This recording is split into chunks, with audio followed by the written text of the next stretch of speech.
The story of the Jewish people in the 20th century is one of disaster and triumph. Kristallnacht begins the descent into the abyss of the Holocaust. And in less than a decade, 2,000 years of exile ends with the birth of the State of Israel. This is a dramatization of events as they happened, on 2 days that shook the world.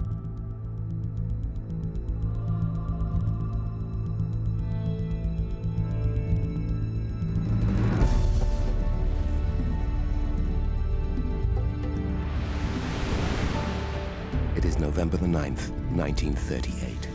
In California, Walt Disney has wowed the world with the first ever feature-length cartoon, Snow White. In New York, Orson Welles is about to bring Martians to America in a dramatic radio broadcast. While in China, a real invasion is underway by Japanese imperial forces. And in Germany, Adolf Hitler is about to sit down to dinner.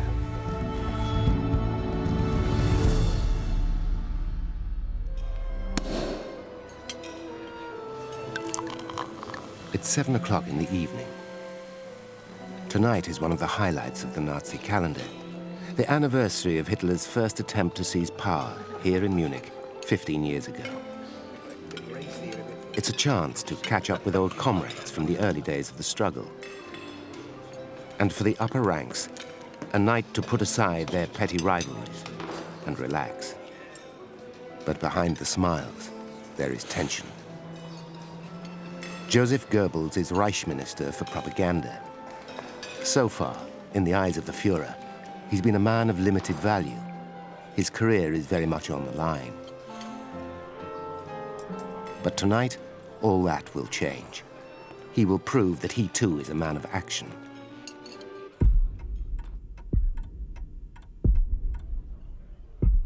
A telegram arrives for the Führer, news important enough to interrupt a state occasion.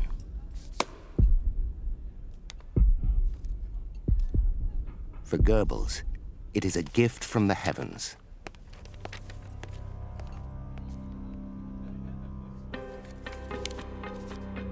This one piece of news will make his career, if he can persuade the Führer to let him take charge of the evening. Hitler traditionally makes a speech. Goebbels asks to make it instead. It's an incredible demand, given the importance of the occasion. But Goebbels knows that this is his moment, and he must seize it.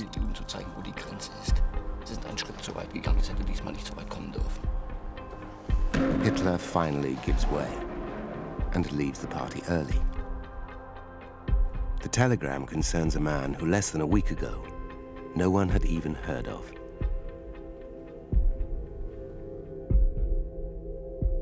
At 5 that afternoon, Ernst vom Rath, third secretary to the German ambassador in Paris, is pronounced dead. He has been shot. And the man who pulled the trigger, 17-year-old Herschel Grynszpan, is a Jew. For this single act, the Jews will be made to pay a millionfold. With their homes and businesses, with their freedom, and with their lives.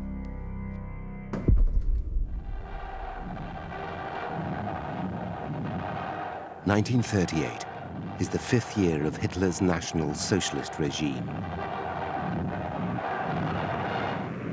For 5 years, Jews have been blamed for every economic failure of the nation, and gradually, the legal noose has closed around their necks. They are barred from most professions, and their shops and businesses are boycotted. Their books have been burned, and they are excluded from the arts. Even their children are publicly shunned and reviled. Many wonder how much worse it can get. They will soon find out.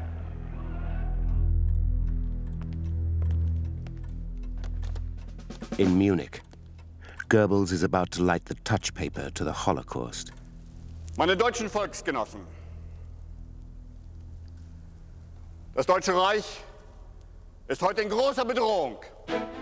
He begins on a familiar theme, attacking the Jew as a threat to the peace and security of the Reich. Jeder einzelne Jude ist aufgrund seiner Geburt und Rasse ein Teil der internationalen Verschwörung gegen das nationalsozialistische Deutschland. He then breaks the news of Vom Rath's death. It is the perfect platform on which to build his case for revenge. Revenge for an act in which he says, all the world's Jews must share the guilt. Die Tat eines Einzeljuden, wie in diesem Fall Herschel Grynszpan, sondern der Ausdruck des gesamten Weltjudentums dem deutschen Volk zu schaden. Wir müssen etwas gegen unternehmen. 700 kilometers north of Munich lies the town of Krefeld. It has a large and prosperous Jewish community, including Oskar Gompertz and his family. A reasonably successful traveling salesman, Gompertz is just one of 500,000 Jews in the Reich. They are all about to become unwitting players in a drama that will change the world. Dagegen muss etwas unternommen werden. Und wir werden jetzt handeln. Jeder einzelne Jude ist in diesem historischen Ringen unser Feind. Ihr Ziel ist die Vernichtung und der Untergang Deutschlands. Und sie werden ihre gesamten Kräfte dafür aufwenden, dieses Ziel in die Tat umzusetzen. Wir müssen uns zur Wehr setzen, meine deutschen Volksgenossen. 70 kilometers south of Munich, across the Austrian border, lies Innsbruck. Even here, the tiny Jewish community will feel the Nazis' wrath. Richard Berger arrives home from work. An engineer and trade union leader, Berger is also president of the Jewish community. 6 months ago, Austria was absorbed into the German Reich, and now he lives under Nazi law. He organized his workers against the union with Germany. Now Berger is a marked man. Nazism is no longer confined to Germany. As well as enjoying a new and welcoming home in Austria, the Reich has recently swallowed Czechoslovakia and parts of Western Poland. The machinery is in place to turn Goebbels' poisoned words into direct action across half the continent. The only questions that remain, how far dare he go? And how far will the people follow? Das deutsche Volk wird es beenden! The party bosses are roused to action.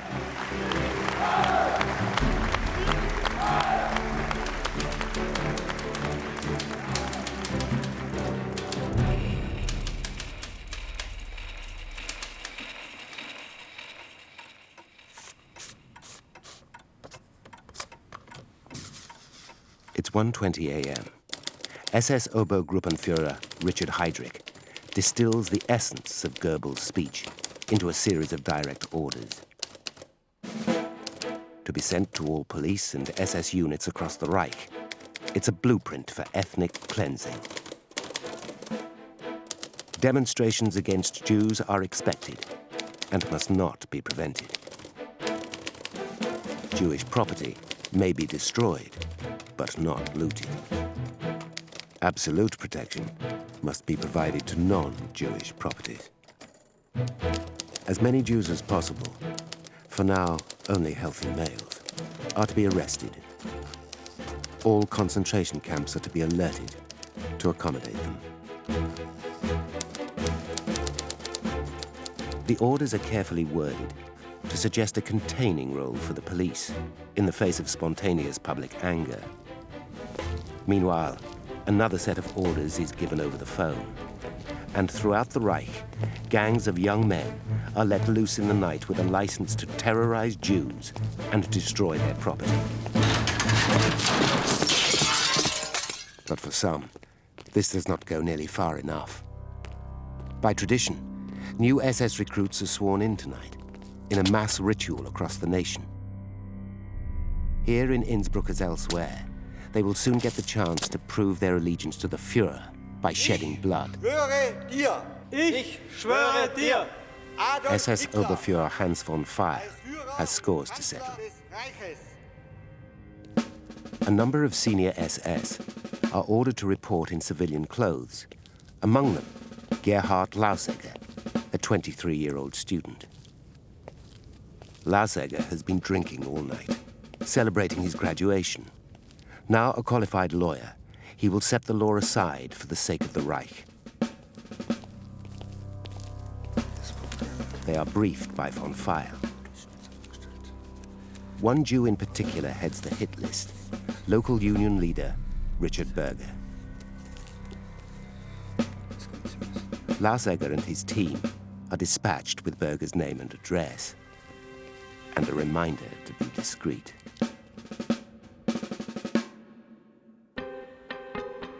The Jewish community here is small and tight-knit.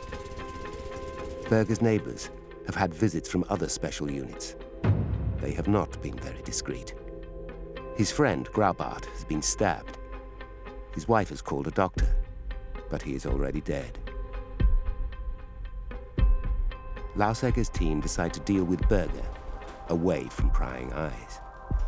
And he is taken away for questioning. At least, that's what they tell Berger.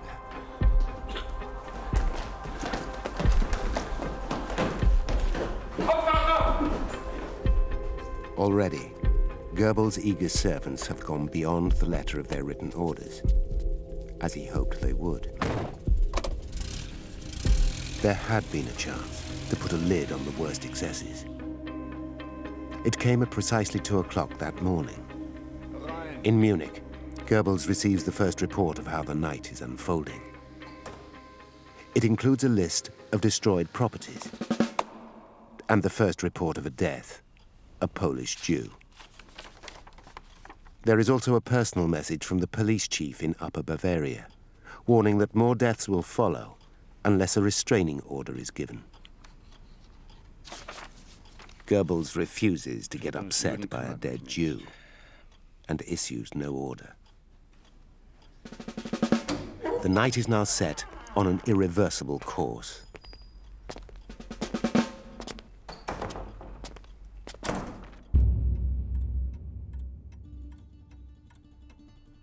All across the Reich, the restraining grip of the law is being loosened.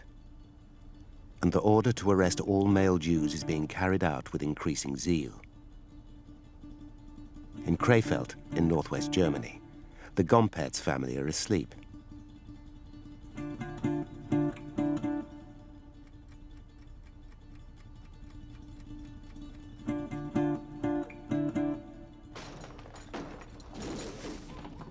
They are woken by the unmistakable sound of doors being broken open.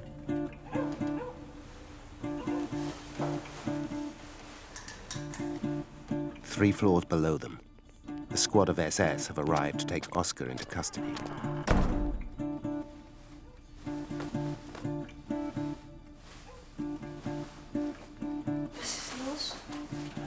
Oscar fears the worst. Rolf is Oscar and Selma's only child. At 10, he already knows that as Jews, they are different from other Germans. He is about to learn how different. Oscar, was ist da los? Sei ruhig, komm mal. Was du willst, okay, der ist Only yesterday, Oscar had treatment on an infected eye, and Selma is desperately worried about his health. Rolf, geh ins Bett! Was ist denn los? Alles okay. Ins Bett! Alles okay. Papa, Ins Bett sollst gehen! ins Bett jetzt. Marsch! Hier, bitte ins Bett. Komm, ja? Selma persuades Oscar to let her confront the soldiers, hoping to convince them that he's not at home. Ich mach das.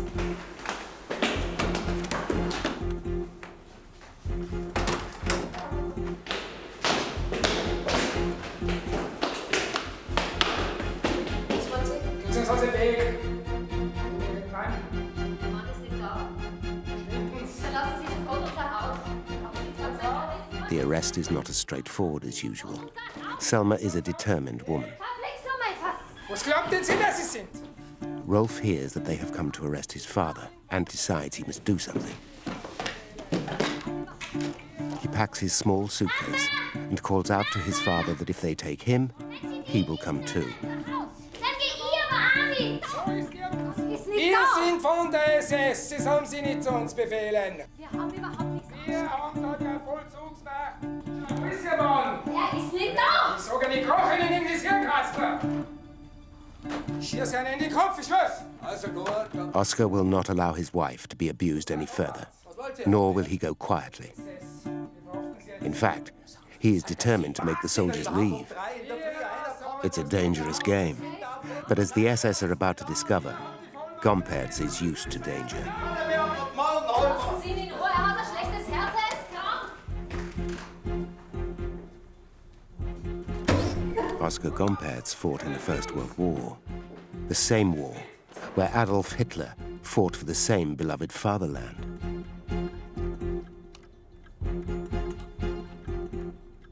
And just like Hitler, Gompertz was awarded the Iron Cross for conspicuous gallantry in the face of the enemy. Ist das der Dank dafür, dass ihr mal fürs Vaterland den Arsch aufreißen habt lassen? Now he is the enemy.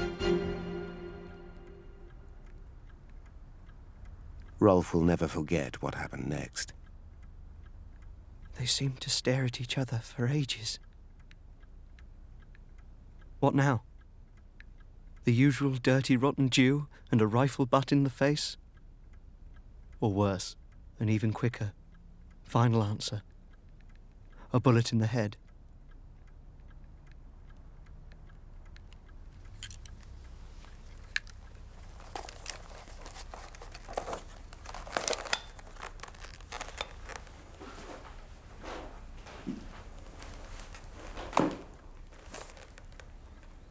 Suddenly, the Nazi signals his men to leave and they disappear into the night without even breaking a single dish.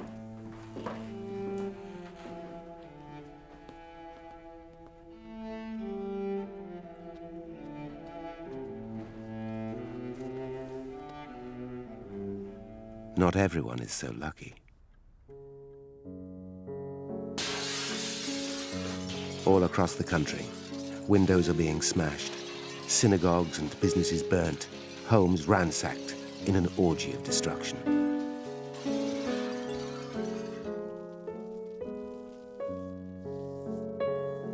In Laupheim, Englishman Michael Bruce witnesses a mob attacking the Jewish hospital for sick children. In minutes, the windows were all smashed and the doors kicked in.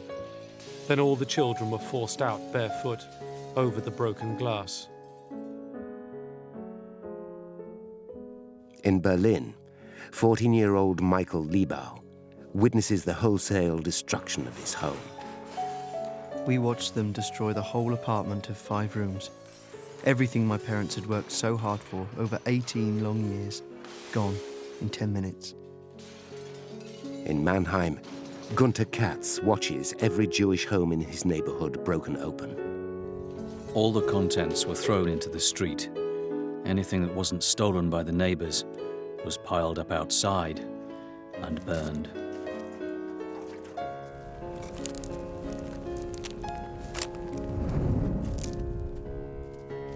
All across the Reich, the story is the same. In over 150 towns and villages, 7,500 homes, businesses, and synagogues are being destroyed.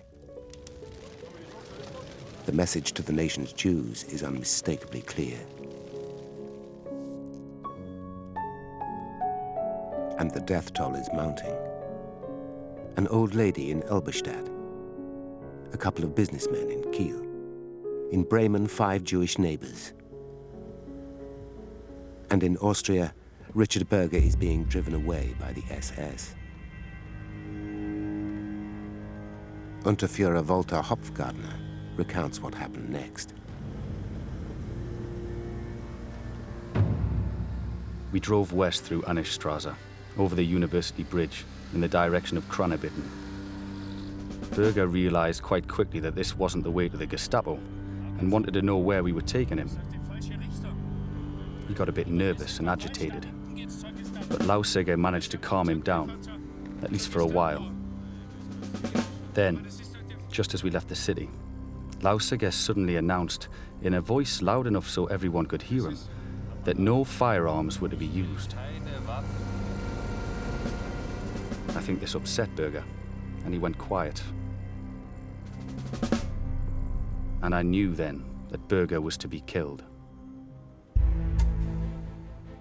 Night gives way to a grey dawn. It is the last one Richard Berger will ever see.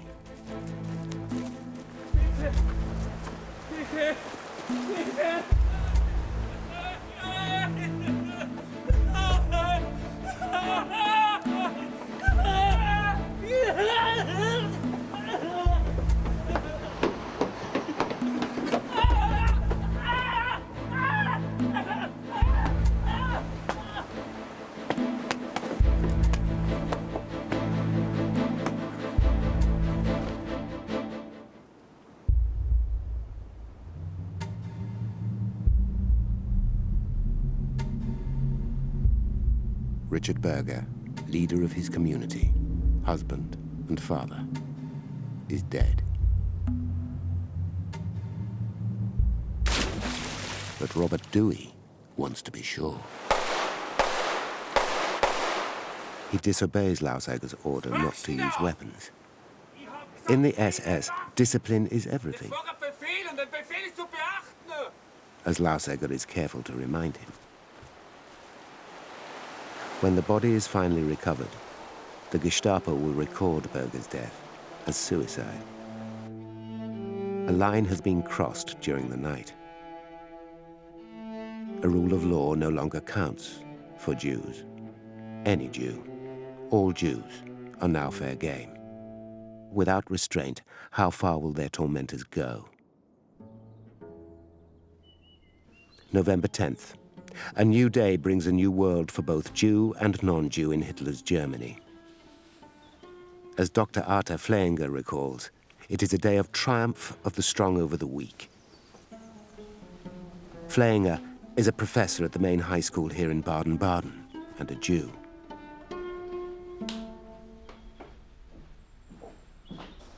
He is arrested at his home and led into town.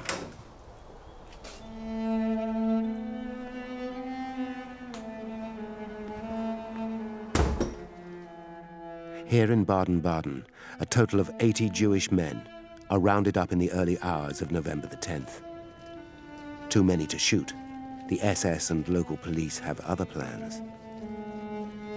Paraded through the streets, they are verbally abused and spat on by their neighbors. Then herded into the synagogue where a grand finale awaits them. Today, there will be a special service in honor of the Führer.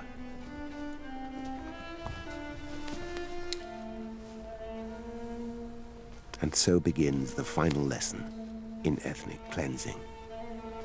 Willkommen zu unserem Gottesdienst! Können wir unseren Gottesdienst beginnen? An SS officer welcomes them to their own house of God. Und wir singen das Horst-Wessel-Lied. Wir werden heute singen zu unserem The service is ready to begin. And of course they will start with a hymn, a proper song, the Nazi anthem, Horst-Wessel-Lied. Genauso werden wir anfangen. Mit dem Horst-Wessel-Lied. Das kennen wir doch alle, oder? 2, 3, 4, die Fahne hoch, die Reihen fest. Halt! Das geht They are not in good voice, so he makes them sing again, and again, and again. Die Fahne hoch, die Reihen marschieren im Geist. Their resistance is passive, but it's still resistance. Halt! Habt ihr mich nicht verstanden? He threatens to have them shot if they don't put their hearts into it. Wir sollen laut sein. It's important they get it right, Von euch erschießen. that they open their throats and swallow the essence of Nazism like a pill and allow their very identity as Jews to be consumed.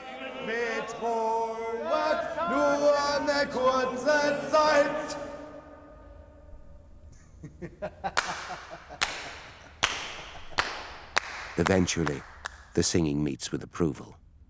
Now it's time for the sermon.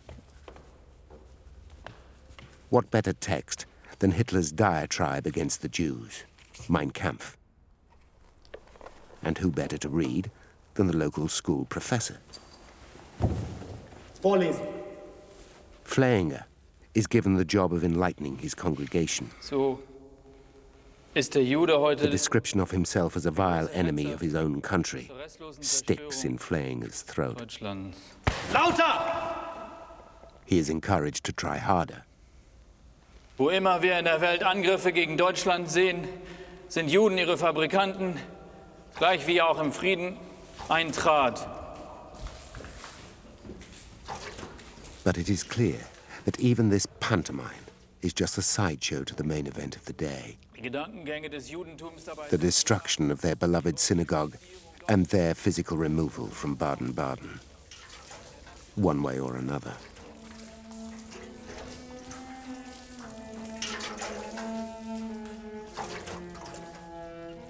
Eventually, bored with the routine humiliation, the SS torched the synagogue. That night, a total of 275 synagogues are burned to the ground. In a single stroke, the religious and cultural landscape of Germany is stripped of all its Jewish landmarks.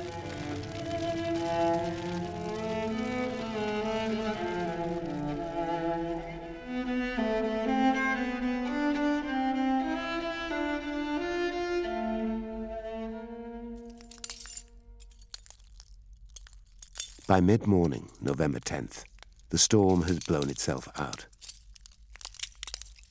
But Germany has changed, and everyone knows it. The last shred of innocence has been stripped from the Third Reich. This is what the world will remember as Kristallnacht, the night of broken glass. This is what the slogans mean. Juden raus. It's decision time for the German people. Whose side are they on? For Joseph Goebbels, it is the launch pad to a glittering career. He and other senior party officials proposed two resolutions. Firstly, that the Jews themselves should pay for the cleanup. 1 billion Reichsmarks is extracted in fines. But this is just the beginning. Secondly, they agree, the Jewish question will demand a more systematic solution. A final solution. Arthur Flehinger and 114 fellow Jews are spared the flames of Baden-Baden synagogue. Not out of compassion, but for a more efficient means of disposal.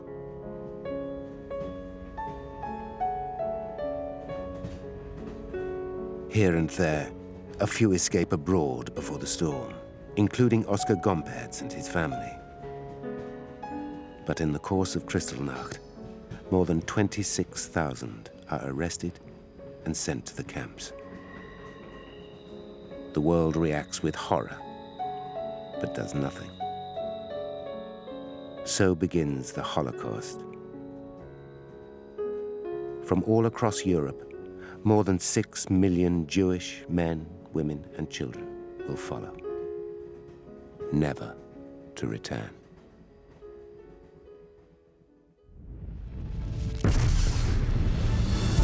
It took 6 years of World War to bring the Holocaust to an end.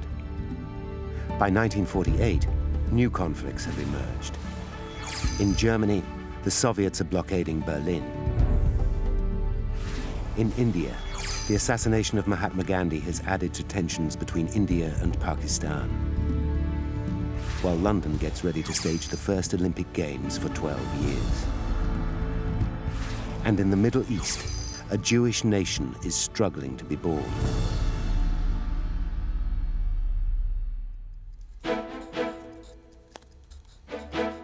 May 14th It is just past midnight. David Ben-Gurion is creating history.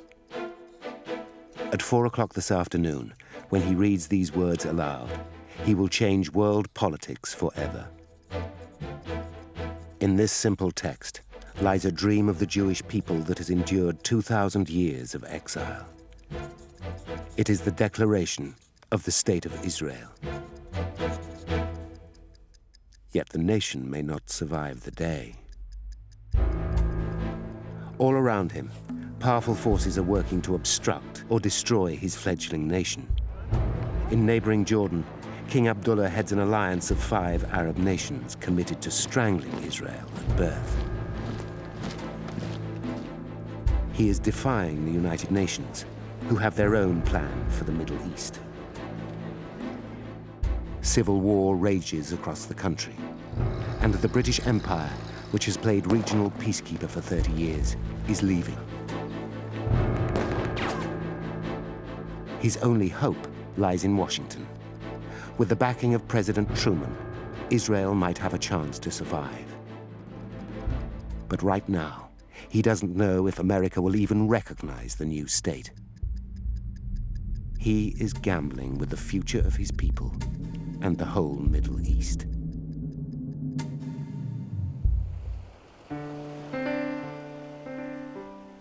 David Ben-Gurion is a lawyer, a Zionist, and a pioneer.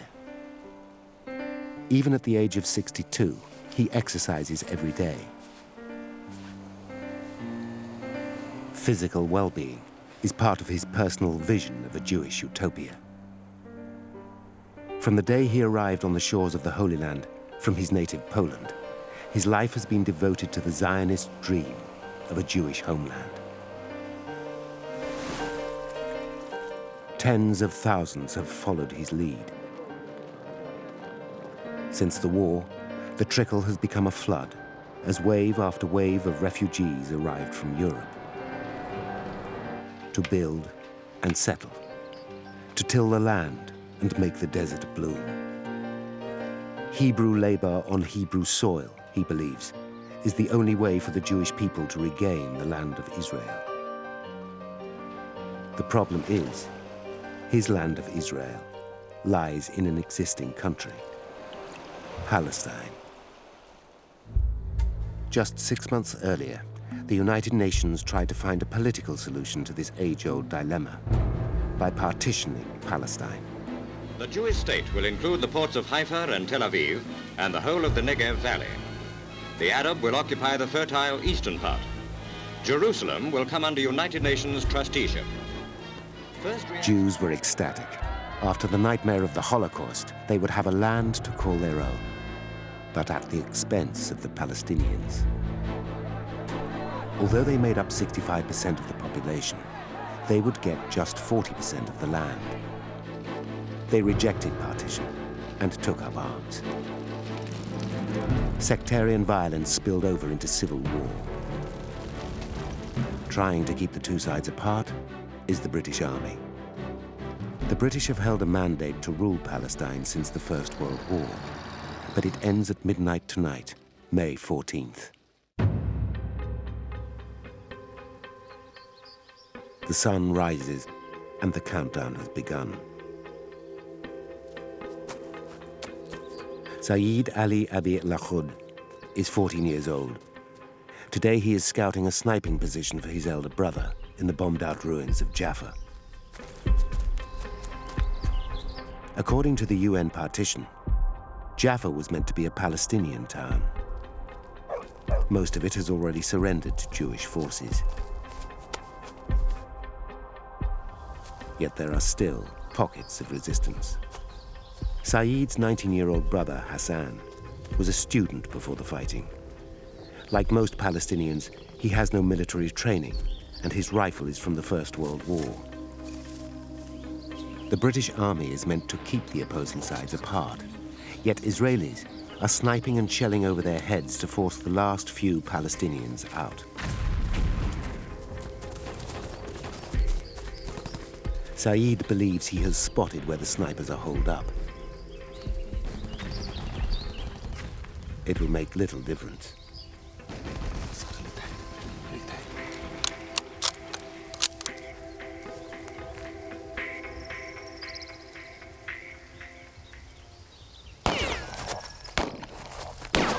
When the last British soldiers leave, they will have to fend for themselves.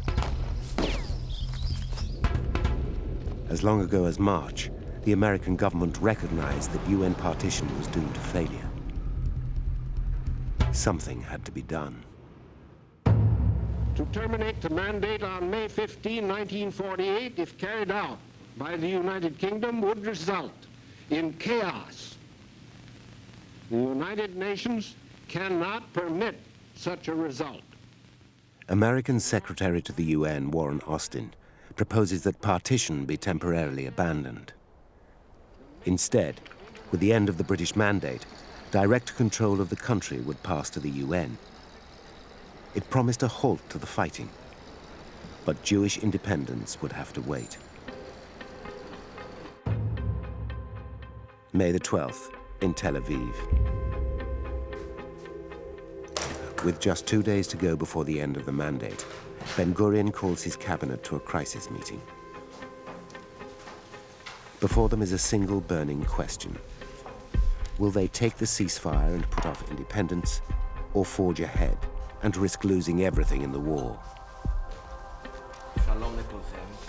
For Ben-Gurion, independence is a once-only opportunity to be seized at all costs. But first he has to persuade his cabinet. Many are afraid to go it alone, and with good reason. Golda Meir has 2 children fighting at the front. As Ben-Gurion's envoy in Jordan, she has just met with King Abdullah to request his neutrality. Abdullah has proposed his own solution. Palestine would remain whole, with himself as sole ruler. The Jews would be allowed a tiny autonomous ghetto around Tel Aviv. But this would not be a state, and he would be king of the Jews. She told him no. הוא רוצה להתקיף עם כל הערבים מסביב. נכון הבטיח, נכון אמר, נכון אוהב. אין מה לעשות. There is worse news to come. The ceasefire is a US initiative. If they reject it, they could jeopardize America's recognition of Israel. And without that, they may not survive. Foreign Minister Moshe Sheret has just returned from Washington. His mission? To get Truman on their side. The president is known to have some sympathy with the Jewish cause. But denied access to Truman, Sheret has met instead with Head of State Department, Senator George Marshall. וזה נאמר לי מפורשות על ידי ג'נרל מרשל, שבמידה ואנחנו נכריז חד צדדית על הקמת המדינה, מעבר לזה, הם אולי אפילו לא יתמכו כספית. זאת אומרת שגם את המימון האמריקאי אנחנו נפסיד. For Ben-Gurion, the future suddenly looks very uncertain.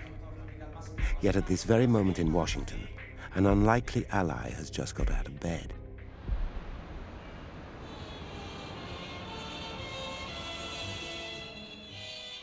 Clark Clifford is Truman's domestic policy advisor.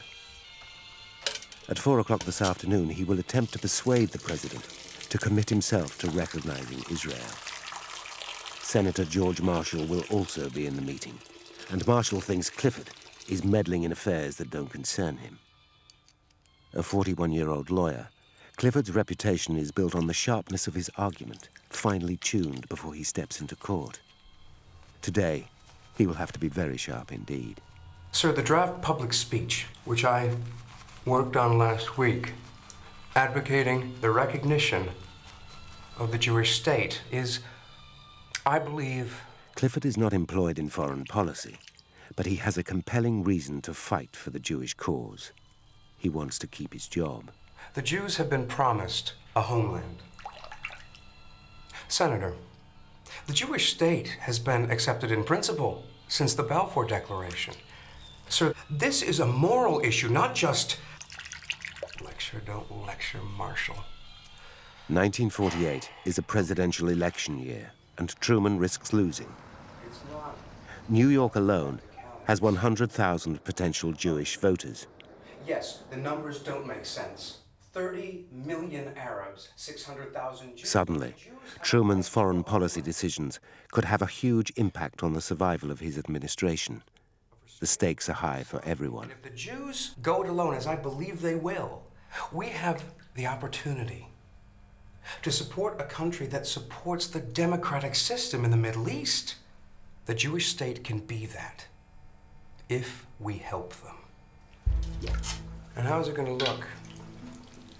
If they turn to us for help, and we abandon, if we turn our backs on a potential ally, a fellow democracy. And there's also the Soviets to consider. If they support the Jewish state, and it survives, they will have gained a foothold in the region. While the politicians argue, the war intensifies. Jewish forces are increasing their stranglehold on Jaffa, helped by the withdrawal of the British. Yet as one occupying army departs, another waits in the wings. Abdullah's legions are massing at the border. Armies from Jordan, Syria, Egypt, Iraq, and Lebanon. 30,000 men with tanks, artillery, and air support. 2 days to go, and counting. In Tel Aviv, the meeting trails on into the evening. Ben-Gurion hopes that Truman may yet come round. But if he doesn't, what then? Without legal recognition, they will be unable to buy new weapons and ammunition. Left on their own, how long can they survive? Ben-Gurion turns to 30-year-old Chief of Operations, Yigal Yadin. The Jewish forces are short of heavy weapons, and tomorrow, if the Arabs invade as promised, they face armored columns and artillery. In most places, they are outnumbered by irregular forces, and the kibbutz are being picked off one by one. They are running out of ammunition, and their lines of communication are seriously overstretched.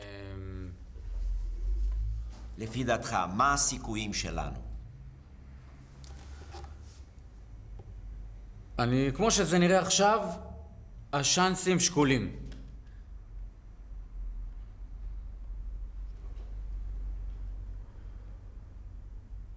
Golda Meir hasn't heard from her son in days. Now she fears for the very survival of her people. When I heard Yadin's words, I felt a chill run down my spine. For the first time, I was genuinely afraid and wondered if we were making a huge mistake. But they have to make a decision. For Ben-Gurion, it is a question of destiny. History will never forgive them, he believes, if they fail to take this chance. Yet if they gamble and lose, who will be left to forgive them? It's time to vote. מי בעד שביתת נשק עם הערבים ל3 חודשים? The destiny of the Jewish people and the whole Middle East is literally in their hands. Despite her fears, Golda Meir remains true to the dream. מי נגד? She votes against the ceasefire, as does Shiret and Yadin. With Ben-Gurion's own vote, the decision is to reject the American ceasefire by just 6 votes to 4. עם ההצבעה הזאת אנחנו מכריזים על הקמת מדינת ישראל.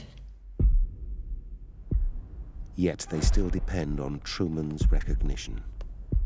And in Washington, Clifford has failed. Marshall has threatened to resign, and it appears to have swayed Truman in his favor. That was 2 days ago. Today will be Israel's Independence Day, and as far as they know, they are still on their own. Ben-Gurion finishes the declaration document. The early drafts adhered to the UN partition plan. But the Palestinians have never accepted partition, and now he takes the decision to remove all references to UN borders. He doesn't want his new nation to be limited in its ambitions. For Ben-Gurion, Israel is the Holy Land. All of it.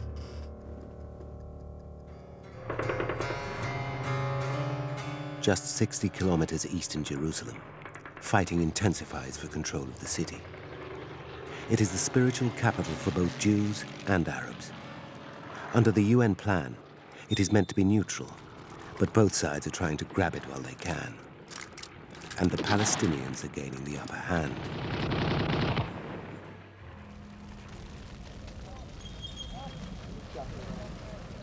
There is worse news. דוד, הגיע מברק מגוש עציון. תודה. A telegram arrives from a collection of kibbutzim south of Jerusalem, called Gush Etzion. 2 days ago, 240 settlers were massacred. The commander of the bloc has just surrendered to avoid a repeat.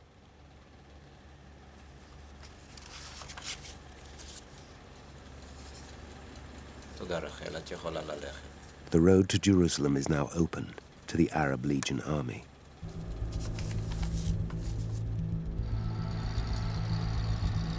Ben-Gurion's other big enemy today is time. In 7 hours, America will awake. The UN will sit down to debate a new resolution, appointing a mediator in the dispute, legally taking over from the British. Today is also a Friday, and at sunset, the Jewish Sabbath begins. Past that point, no Jew can work or travel or take part in any kind of business. He cannot even sign a document. So the delegates must be gathered and the documents signed by 6 p.m. Meanwhile, the British withdrawal continues, and the countdown to all-out war ticks on.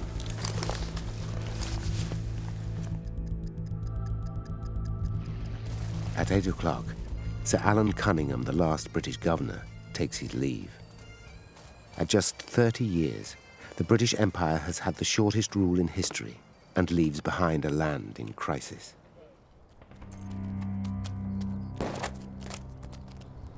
In Jaffa, the Palestinian resistance is on its last legs.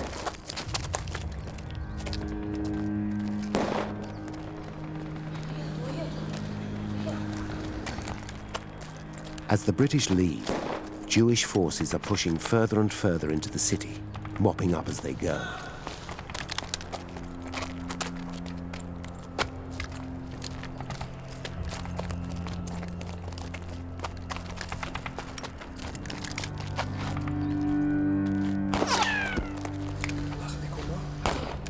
Saeed and Hassan are running out of time.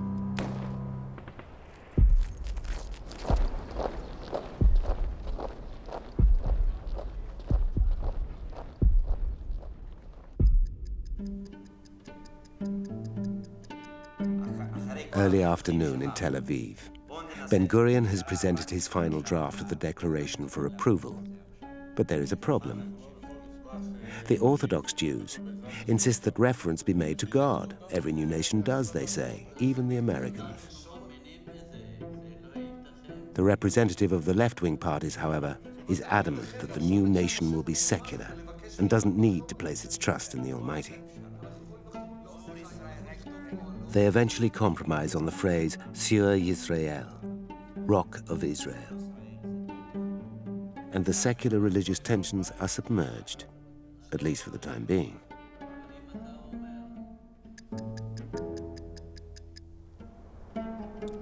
Jaffa is now quiet in anticipation.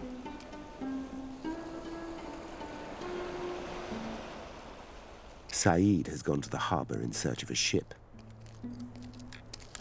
Just a few weeks ago, their middle brother, Ibrahim, escaped to Beirut on a boat along with thousands of other Palestinians. But all the serviceable boats have long gone.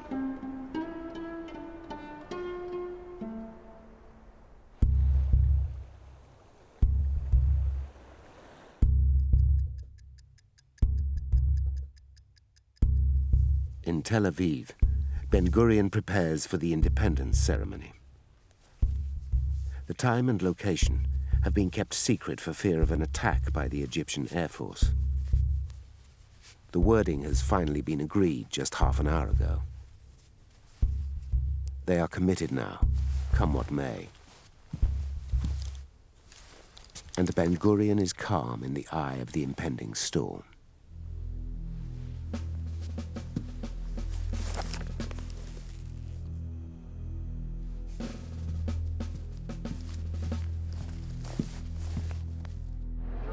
Over 1,000 people have gathered outside the Tel Aviv Art Museum.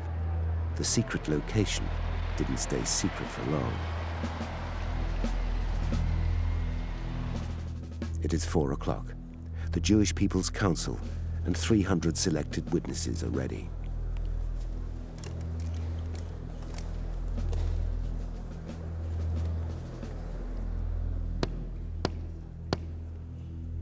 Hatikva. Olod balevav penima nefesh Yehudi. Just down the road in Jaffa, Saeed and Hassan have a choice to make. Stay and fight, or try and leave. أنا مش ههرب ولا شيء. أنا عندي أهلي وعيلتي هنا مش ههرب. هربت منه وجيت لعندك.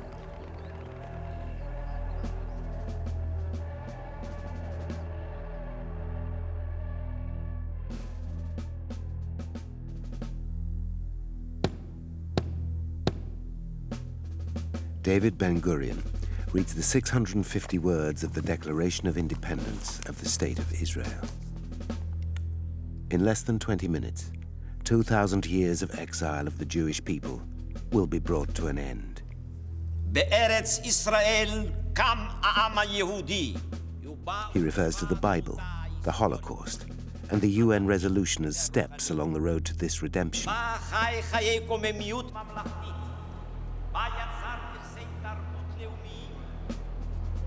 But as one chapter in the history of the Middle East closes, another opens. For 750,000 Palestinians, the exile is just beginning.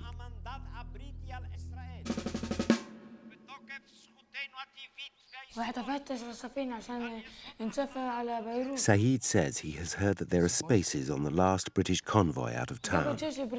They will even be allowed to take their weapons. It is their last hope.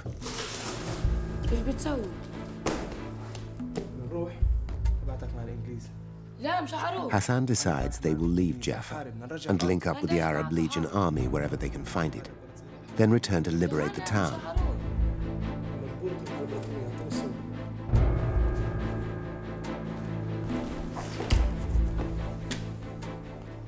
They take what mementos they can, as well as the keys to their family home and the deeds to their business.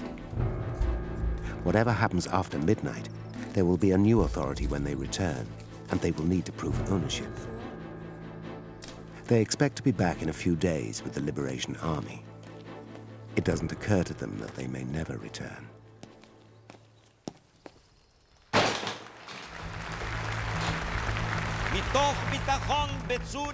The climax of the declaration is Israel's commitment to peace with its Arab neighbors.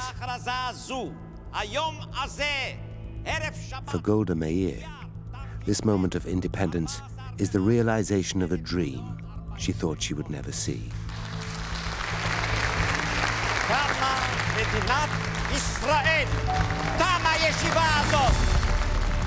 But there is sorrow mixed with the joy. I thought of my children fighting and their comrades dying at this moment.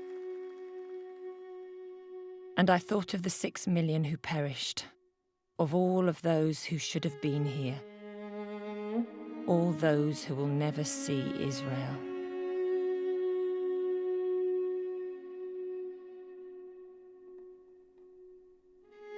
Today is a precious moment of triumph, but she knows the real struggle is just beginning.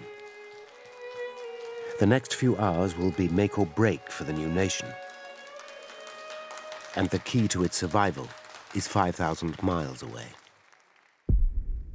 In Washington, it is mid-morning. Clark Clifford knows the declaration has been made. his attempts to persuade Truman to recognize the new state have so far failed.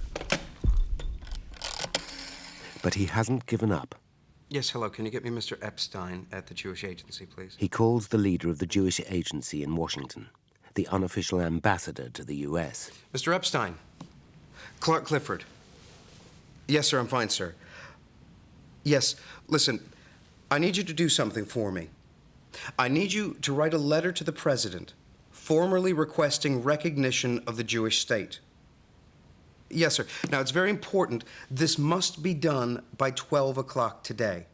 Clifford gambles that the timing of the appeal in the full flush of the declaration will push the president into acceptance. That I can't help you with. Do you understand? Yes. Then we're in agreement. It's his last roll of the dice. In New York, the UN is sitting down to pass a new resolution, appointing a mediator to oversee the truce, taking over from the British at midnight. The diplomatic race enters its final straight. May the 14th draws to a close in the new nation of Israel, a nation in limbo. It still doesn't officially exist in the eyes of the world. The Arabs are coming. The Israelis wait. Only one question remains. And Truman's answer stuns the world. At 6:11 p.m. Eastern Standard Time, President Truman responds to Jewish pleas and signs his recognition of the State of Israel. Like the declaration, it makes no reference to any borders. Truman recognizes an effectively boundless state. With America leading, the rest of the world follows, and Israel is a reality. We expect the nations around the world will help us in our difficult task. Elated by the news, Ben-Gurion makes a radio broadcast, appealing for the world's support. At the time that I am speaking, Tel Aviv is being bombed by hostile planes. In the background can be heard the bombs of the Egyptian Air Force as Israel comes under attack. King Abdullah makes good his promise and attempts to destroy the new nation. Yet the tide is about to turn. With recognition, the Israelis can buy the weapons they need, and the war of independence will ultimately be won. Later that day, Israelis occupy the last corners of Jaffa, including the home of Saeed and Hassan Ali Abi Lahud. 750,000 Palestinians will never return to their homes. And in the first few hours of independence, the pattern of the next 50 years is set. The Jewish state survives to this day. But Ben-Gurion's dream remains unfulfilled. Israel is still not at peace.